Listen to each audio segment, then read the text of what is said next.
Islamic videos کے لیے ہند Islamic channel کو سبسکرائب کریں، بیل آئیکن۔ شہنشاہ بغداد یہ کہتے ہیں نظرت الى بلاد اللہ جمعا کخردلۃ علی حکم اتصالی، میں پوری کائنات کو اللہ کے شہروں کو ایسے دیکھتا ہوں جیسے اپنے ہتھیلی میں رائی کے دانے کو دیکھتا ہوں۔ تمہاری زبانوں پر جب عاشق رسول کے لیے تعزیت کے الفاظ آنے میں ہچکچاہٹ آتی ہے، کون سا عشق رسول، کون سا کلمہ تم نے پڑھا ہے؟ غوث پاک کی اگر تمہارے اندر ذرا برابر بھی نسبت ہے تو میں کہوں گا میرے عزیزو، سلطان الاولیاء غوث پاک عاشق رسول ہی نہیں، فنا فی الرسول تھے۔ میرے نبی کی بات پر اگر کوئی انگلی بھی اٹھاتا، آپ یا تو اپنی کرامت سے اس کا منہ توڑ جواب دے دیتے۔ کسی عیسائی نے صرف یہ کہا تھا میرے نبی عیسیٰ افضل ہے، وہ مردوں کو زندہ کرتے تھے، آپ کو جلال آیا، کہا محمد افضل نہیں ہے اس لیے کہ وہ مردے زندہ نہیں کرتے تھے، آپ اس کا ہاتھ پکڑ کر قبرستان لے گئے، میرے نبی پر بات کرتا ہے، میں تجھے زندہ کر کے دکھاتا ہوں۔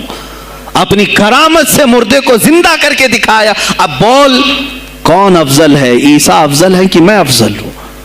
تو نے تو عیسیٰ علیہ السلام کو مردے زندہ کرتے دیکھا تو نہیں، لیکن عبد القادر کو سامنے دیکھا۔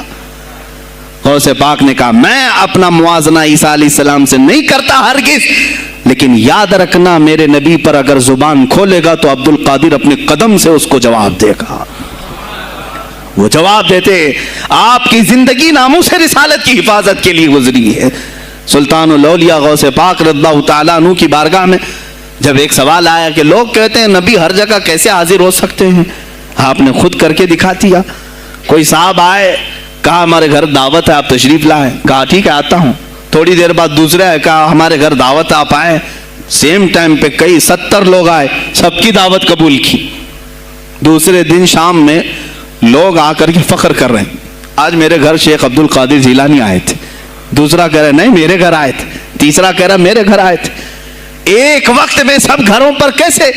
سبوں نے کہا انہی سے پوچھتے ہیں وہ کہاں گئے تھے۔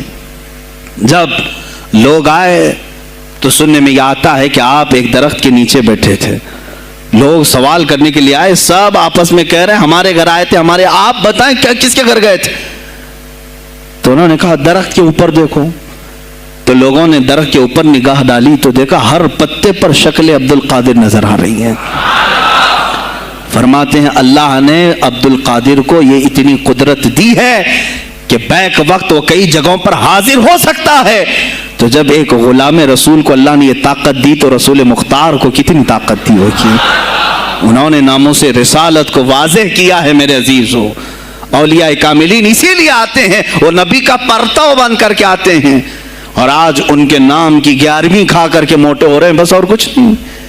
اور لوگ یہ سمجھتے ہیں نفس کو موٹا کر کے تم اپنی زبانوں میں گھی لگا چکے ہو، بولو گے تو پکڑے جاؤ گے، بولو گے تو تمہارے اوپر کیس ہو جائے گا، ہو نہیں تو دنیا پڑھو، میں منع نہیں کرتا، تم ہمیشہ سائنس کو لے کر کے اگر کرامات سے کمپیئر کرنا چاہو تو بہت پیچھے رہ جاؤ گے۔ جن کو میرے نبی کا گھوڑا نہ سمجھ میں آئے، جن کو رسول پاک کا براق نہ سمجھ میں آئے، انہیں میرے مصطفیٰ کا سفر معراج کیا سمجھ سکتا ہے؟ اور ان لوگوں کو سمجھانے کے لیے غوث پاک رضی اللہ تعالیٰ عنہ کی کرامتیں بھی ہیں۔ ایک روایت ہم نے یہ پڑھی بھی ہے، ایک شخص مجمع میں بیٹھا تھا غوث پاک رضی اللہ تعالیٰ عنہ کے، اور جب آپ معراج کا واقعہ بیان کر رہے تھے اس کے دل میں یہ خلیش پیدا ہوئی، ایسا کیسے ہو سکتا ہے رسول اتنی جلدی جائیں گے اور آ جائیں گے؟ اور اچانک اس کے پیٹ میں مروڑ شروع ہو گئی، اور وہ جو ہے 2 واقعات ہیں الگ الگ، اس کے پیٹ میں ایسی مروڑ شروع ہو گئی کہ اسے بہت تیز حاجت، بہت تیز قضاء حاجت کی اشد ضرورت پیش آنے لگی۔ تو پھر اچانک اس کی آنکھیں بند ہوئی، تو پھر وہ کھول کر کے آنکھیں دیکھتا ہے وہ کسی جنگل میں، وہ کسی جنگل میں۔ جلدی سے اس نے دیکھا یہاں پانی بھی بہ رہا ہے، اپنے کپڑے اتارے اور اپنی حاجت پوری کیا، اور وہاں سے اپنی صفائی بھی کر لیا، اور وہاں پر چابیوں کا یا کچھ گچھا اس نے درخت پر لٹکا رکھا تھا۔ پھر واپس اس نے اپنے کپڑے پہن لیے، اور اس کے بعد پھر جیسے ہی اس نے اپنی حاجت پوری کی، کپڑے پہنے، آنکھیں کھولا تو دیکھا وہ اسی مسجد میں بیٹھا ہے جہاں غوث پاک بیان کر رہے تھے۔ اب حاجت کچھ نہیں لگی پیٹ میں بھی، کوئی چیز نہیں تھی. اور اس کے بعد اس نے سوچا میرا وہم تھا کیا, یا میرے سے کچھ ایسی چیز ہو گئی ہے جو اونگ آنے پر میں نے کوئی خواب دیکھا ہو. نہیں, خواب نہیں تھا نہ وہم تھا. محفل کے بعد وہ اٹھ کر کے گیا. پھر اسے اندازہ ہوا میں تو اپنی چابیوں کا گچھا وہیں بھول آیا تھا جہاں اپنی استنجا کر کے آیا. اسے وہ جگہ پتا تھی. ڈھونڈتے ہوئے گیا تو بہت دور تھا, وہ علاقہ بہت دور تھا. چلتے چلتے تھک گیا, شام ہو گئی. اس علاقے میں جا کر پہنچا تو دیکھا وہاں پانی بھی بہ رہا, علاقہ وہی اور درختوں پر اس کی چابیوں کا گچھا ابھی بھی لٹکا ہوا. پتہ یہ چلا میرے عزیزوں 400 سال کے بعد میرے مصطفیٰ کریم صلی اللہ علیہ وسلم کی نسل پاک میں آنے والا شیخ عبد القادر جیلانی, وہ حسنی اور حسینی سادات میں سے, اگر وہ اپنی مسجد میں خطاب کے دوران بیٹھے بیٹھے کسی کو اپنی مجلس سے دور کا سفر بھی کرائیں, اس کی حاجت بھی پوری کرائیں اور پھر اسے محفل میں لا سکیں. غوث اعظم کی بڑی کرامتوں میں سے کرامت یہ ہے, اس زمانے میں آپ بغداد تشریف لائے جب حالات ایسے تھے کہ حق بولنا دشوار تھا, اور آپ جب مسجد کے ممبر پر کھڑے ہو کر اعلان کرنے لگ گئے, ہیبت ایسی طاری تھی کہ کوئی آپ کو روک نہ سکا, اور آپ کی یہ حقانیت کی تبلیغ پھیلتی گئی. شروع میں 10 لوگ, پھر 20 لوگ, پھر 100 200, پھر 1000 2000. غوث اعظم نے چند مہینوں میں جو خطبات دیے, آپ کے خطبات کا عالم یہ تھا کہ پھر 70,000 کا مجمع برابر سننے کے لیے آیا کرتا. اور غوث اعظم کا یہ خطبہ ایک نہیں ہزاروں خطبات ہیں. جب آپ خطبہ دیتے تھے, ایک بات یاد رکھیں, زبان اگر پاک ہو اور اللہ کی نبی پاک کی شریعت طاہرہ بولتی ہو, اس زبان میں بلا کا اثر ہوتا ہے, اللہ کریم کی طرف سے اثر ڈالا جاتا ہے. حق بات اگر بلند آواز سے کہو, یہ مت دیکھو کہ میں کون ہوں, یہ دیکھو کہ کلام کس کا ہے. اللہ کریم لوگوں کے دلوں پر بات ڈالتا ہے. غوث اعظم کی زبان سے نکلے ہوئے کلمات ایسے ہوا کرتے, مجمع ختم ہونے سے پہلے پتہ نہیں کتنوں کی تو لاشیں اٹھائی جاتی تھی, کتنے تو وہاں بے ہوش ہو جاتے. کس بات پر؟ اتنا اثر کرتا دل پر کہ لوگ کپڑے پھاڑ لیتے تھے. خطبے کے اندر, بیان کے اندر ایسا اثر ہوتا کہ لوگ بیٹھے بیٹھے مدہوش ہو جاتے, کوئی جوش حال میں کپڑے پھاڑ ڈالتے. روایات میں بتایا گیا کوئی ایک مجمع بھی ایسا نہیں جس میں حضور غوث پاک کی تقریر کے بعد جنازہ نہ اٹھایا گیا. ہر خطابت کے بعد, اور بولتے کیا تھے, حیرت کی بات ہے میرے عزیزوں. آج بعض لوگ یہ کہتے ہیں ہم بھی بہت ساری چیزیں بیان کر رہے ہیں, میں اپنے لیے بھی نصیحت اور سارے علماء کے لیے بھی کہتا ہوں, لوگوں کے پلے نہیں پڑتی, لوگوں کے کانوں میں نہیں جاتی. یہ جمعہ میں آتے ہیں, سوتے رہتے ہیں, جب امام کھڑا ہوتا ہے نماز کے لیے تو یہ جھٹکا لے کر کے کھڑے ہوتے ہیں, بیان یوں ہی چلا جاتا ہے. سرکار غوث پاک رضی اللہ تعالیٰ عنہ ممبر پر کھڑے ہو کر بیان کر رہے ہیں. کیا بیان کر رہے ہیں سنیں. ایک دن آپ حضرت عبد الجبار کو بٹھائے, اپنے بیٹے کو, وہ بیان کرتے رہے. اس کے بعد اتر کر کے آگے کہا, ابا جان آپ جو بیان کرتے ہیں اس میں جو رکت طاری ہوتی ہے وہ میرے بیان میں نہیں ہوتی, آپ بیان کریں. غوث پاک ممبر پر کھڑے ہو گئے اور سنو, 70,000 کا مجمع ہے. غوث پاک کی تقریر کیا ہے, ڈائریکٹ شروع فرماتے غوث پاک, اے لوگوں میرے گھر میں آج ایک بڑا حادثہ ہو گیا. اپنے گھر کا واقعہ بیان کر رہے ہیں, میرے گھر میں آج ایک عجیب حادثہ ہو گیا.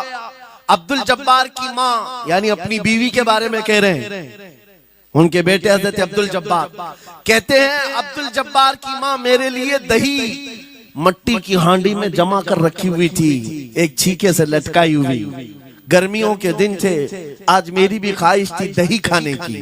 میں گھر پہنچا دوپہر کے وقت, دہی کی ہانڈی میری بیوی نے اٹھا کر کے دسترخوان پر رکھا تھا. میرے پہنچنے سے پہلی ایک بلا آیا گھر میں اور پاؤں سے جھپٹا مارا, وہ دہی کا مٹکا گر گیا, ٹوٹ گیا اور دہی پورا زمین پر بہ گیا. نہ ماں کھا سکا نہ میری بیوی کھا سکی. اتنا بیان کرنا تھا کہ لوگ دھاڑے مار کر رونے لگ گئے, کپڑے پھاڑنے لگ گئے. لوگوں کے اندر جوش حال سے کیفیت بدل گئی. میرے عزیزوں، کوئی اپنے گھر کا واقعہ بیان کر رہا ہو کہ دہی کی ہانڈی پھٹ گئی، دہی بہ گیا، اس میں کون سی ایسی بات ہے رونے کی؟ یہ ہمارے اور تمہارے لیے ہو سکتا ہے. غوث اعظم کا مجمع بھی اہل دل کا ہوا کرتا تھا. وہ بصیرت والے لوگ بیٹھتے تھے. غوث پاک کیا بیان کر رہے تھے؟ غوث پاک کے بیان کا مطلب یہ نہیں ہے کہ ان کی بیوی دہی کی ہانڈی جمائی تھی اور ان کے لیے کھانے کا انتظار کر رہی تھی.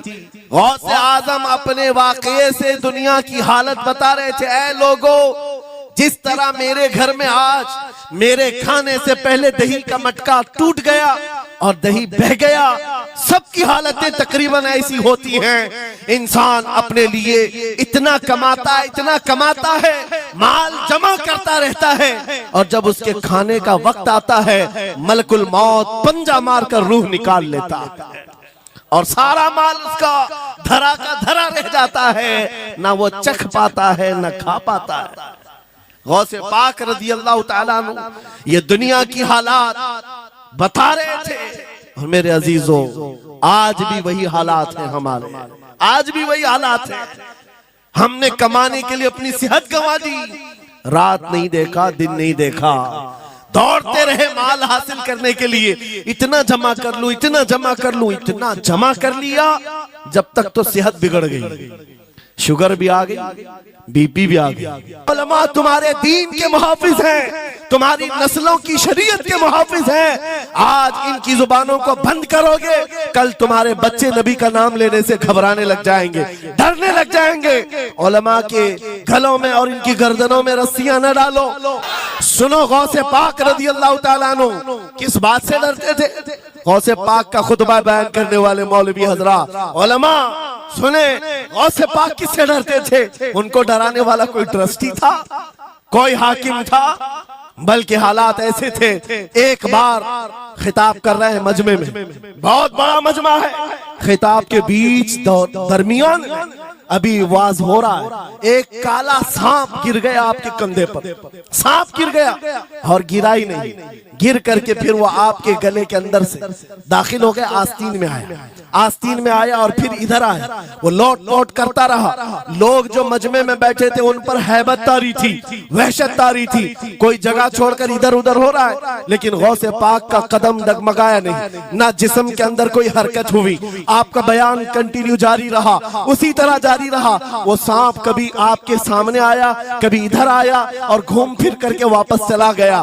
بیان آپ کا مکمل ہوا. لوگ کھڑے ہوئے پوچھتے رہے، یا سلطان الاولیاء سیدی شیخ عبد القادر جیلانی، آپ کے ساتھ یہ جو ماجرا ہوا، یہ سانپ اتنا خطرناک تھا، دیکھ کر کے ہیبت طاری تھی اور آپ اپنا بیان کنٹینیو جاری رکھے ہوئے تھے، یہ کیا ماجرا ہے؟ غوث پاک فرماتے ہیں، وہ سانپ تو مجھ سے کہہ رہا تھا، اے عبد القادر، تجھ سے پہلے 70 اولیاء کو بھی میں نے ایسی آزمایا ہے، 70 علماء کو میں نے ایسے ہی آزمایا ہے اور آزما کر چلا گیا. غوث پاک کیا فرماتے سنو، اے لوگو، تم مجھ سے پوچھ رہے اس سے ڈرتا تھا یا نہیں ڈرتا تھا؟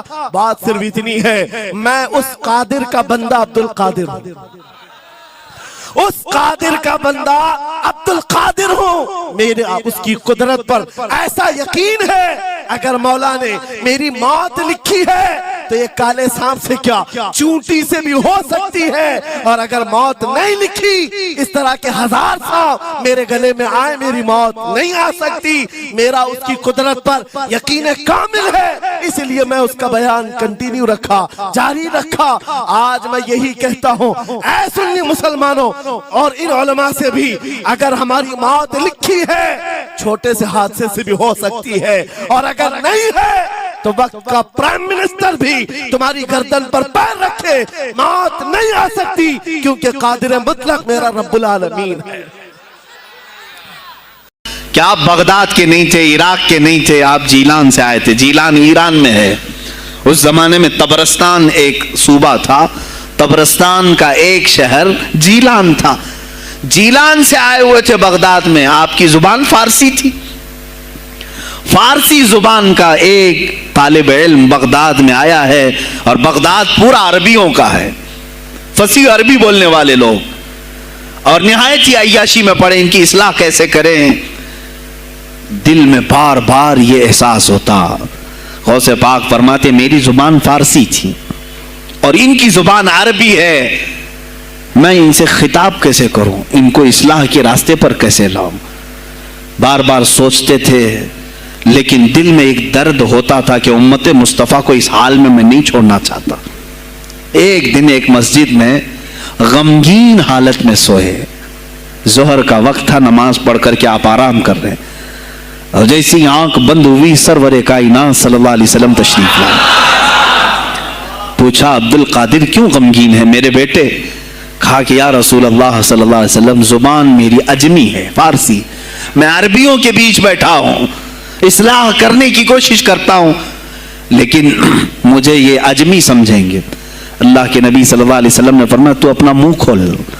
آپ نے منہ کھولا، حضور پاک نے اپنا لعاب پاک ڈالا. دوسری بار ڈالا، تیسری بار ڈالا، چوتھی بار ڈالا، پانچویں، چھٹی، 7 مرتبہ حضور پاک نے اپنا لعاب پاک دیا اور کہا عبد القادر اب اٹھ اور بیان کر. فرماتے ہیں خواب میں نے حضور اکرم صلی اللہ علیہ وسلم کا لعاب پاک لیا. تھوڑی ہی دیر گزری تھی، میرے خواب میں ہی میرے جد کریم مولا کائنات علی مرتضیٰ تشریف لائے. کہا پھر وہی سوال کیا عبد القادر کیوں نہیں بیان کرتے؟ کہا میں فارسی النسل، فارسی ہوں اور عربیوں کے بیچ میں ہوں. انہوں نے کہا تو اپنا منہ کھول. باب العلم، باب مدینۃ العلم، علی کرم اللہ وجہہ الکریم اپنا لعاب پاک ڈالتے ہیں. 1 بار، 2 بار، 3 بار، 4 بار، 5 بار، 6 بار بس کیا. غوث پاک نے کہا نانا جان نے مجھے 7 مرتبہ پلایا، آپ نے 6 مرتبہ. علی کرم اللہ وجہ الکریم فرماتے ہیں میں برابری تو نہیں کر سکتا، وہ رسول کائنات ہیں. عزیزان گرامی وقار، غوث پاک فرماتے ہیں پھر میری آنکھ کھلی اور اسی جامع مسجد میں جب میں کھڑا ہوا اور خطاب کے لیے لوگوں کو پکارا تو دیکھا ادھر سے بھی مخلوق آ رہی ہے، ادھر سے بھی آ رہی ہے، سامنے سے بھی آ رہی ہے. مجمع اتنا کثیر کہ تل دھرنے کی جگہ مسجد میں نہیں تھی. اور جب آپ کا خطاب ختم ہونے کو تھا لوگ اپنے کپڑے پھاڑنے لگے اور بے ہوش ہونے لگے. اتنی تیر بہدف کلمات تھے کہ سیدھے سینے میں پیوست ہو جاتے، دلوں میں اتر جاتے.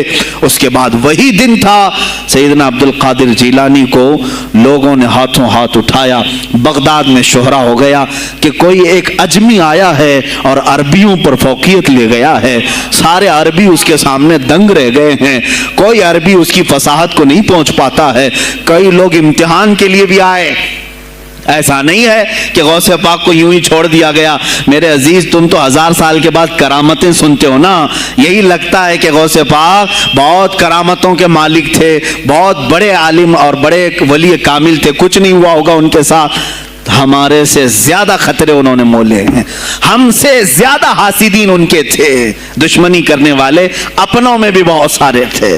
غوث پاک رضی اللہ تعالیٰ عنہ کا جب خطاب شروع ہوا، کیا ایک خطیب جب مشہور ہونے لگے تو دوسرے مولوی خاموش رہ جائیں گے؟ حسد کی چنگاری بھڑکتی ہے، وہ غوث پاک کے خلاف بھی بھڑکی. اور بغداد میں جب یہ شورا ہونے لگا تو کئی علماء اس وقت کے جو بڑے بڑے پائے کے عالم ہیں، ان کی کتابیں آج بھی موجود ہیں، میں نام تذکرے نہیں کر رہا، لیکن انہوں نے ٹیسٹ لینے کی غرض سے، امتحان لینے کی غرض سے کئی لوگوں کو سوالات بھیجے. ایک دن مجلس میں ایسا تھا کہ غوث پاک تفسیر قرآن بیان کرتے تھے. تفسیر قرآن بیان کرنا غوث پاک کا محبوب مشغلہ تھا، روزانہ قرآن کی تفسیر عرض کرتے. ایک دن مجلس میں بڑے بڑے علماء کی جماعت، جس میں عبد الرحمن جوزی جیسے بڑے فقیہ محدث ہیں، ان کی ایک جماعت آئی. قرآن کی جو آیت کی تفسیر وہ کر رہے تھے، اس تفسیر کو کئی کتابوں سے انہوں نے اخذ کیا اور لے کر کے آئے. مجمع میں بیٹھے غوث پاک نے تفسیر شروع کی. ایک آیت کی کتنی تفسیریں ہو سکتی ہیں، کتنی تفسیریں ہو سکتی ہیں. ایک تفسیر بیان کیا، اس کے بعد کہا اس آیت کی ایک دوسری تفسیر یہ ہے. پھر تھوڑی دیر کے بعد غوث پاک نے فرمایا اس کی ایک تیسری تفسیر یہ ہے. پھر کہا اس کی ایک چوتھی تفسیر یہ ہے. پھر کہا اس کی ایک پانچویں تفسیر یہ ہے. بیان کرتے جا رہے ہیں، کرتے جا رہے ہیں، یہاں تک کہ 13 تفسیریں ہو گئیں. جو بیٹھے ہوئے تھے وہ آشش کرنے لگے. اس کے بعد اتنا ہی نہیں, آگے بڑھتے رہے, آگے بڑھتے گئے. 40 تفسیریں ایک آیت کی آپ نے بیان کی. جو آئے تھے وہ کھڑے ہو گئے اور اس کے بعد غوث پاک رضی اللہ تعالیٰ عنہ کو دیکھنے لگے. غوث پاک نے ان کو مخاطب کر کے کہا, اے گروہ علماء, اے جماعت علماء, تم 13 تفسیریں یاد کر کے آئے تھے ایک آیت کی, کیا وہ میں نے شروع سے 13 تک صحیح بیان کیا؟ سب اپنے جبے اٹھانے لگے. کہا ہم تو یہ 13 تفسیریں پڑھ کر آئے تھے یہ سوچ کر کے کہ شیخ عبد القادر جیلانی کو 2-3 سے زیادہ تفسیریں نہیں آتی ہوں گی. 13 کے بعد آپ تو 40 تک پہنچے, وہاں تو ہمارا بھی علم نہیں پہنچا. جماعت علماء دنگ رہ گئے اور اس کے بعد توبہ بھی کیا. کہا ہمارے دلوں میں بدگمانی آ گئی تھی, ہم توبہ کرتے ہیں. غوث پاک رضی اللہ تعالیٰ عنہ ایک اور مجمع ہے, ایک اور مجمع ایسا ہے کہ اس میں 40 کے قریب علماء ہے. سوالات الگ لے کر کے پھنسائیں گے کسی طرح سے ان کو, ڈیفیکلٹ سوالات لے کر کے. ایک بات یاد رکھنا, مشکات شریف کی حدیث ہے, جس نے علم اس لیے حاصل کیا کہ کسی عالم کو نیچا دکھا دوں, اسے پھنسا دوں سوال کر کے, حضور فرماتے ہیں قیامت کے دن اسے آگ کی بیڑیاں پہنائی جائیں گے, اس کی زبان کو آگ کی کینچی سے کھینچا جائے گا.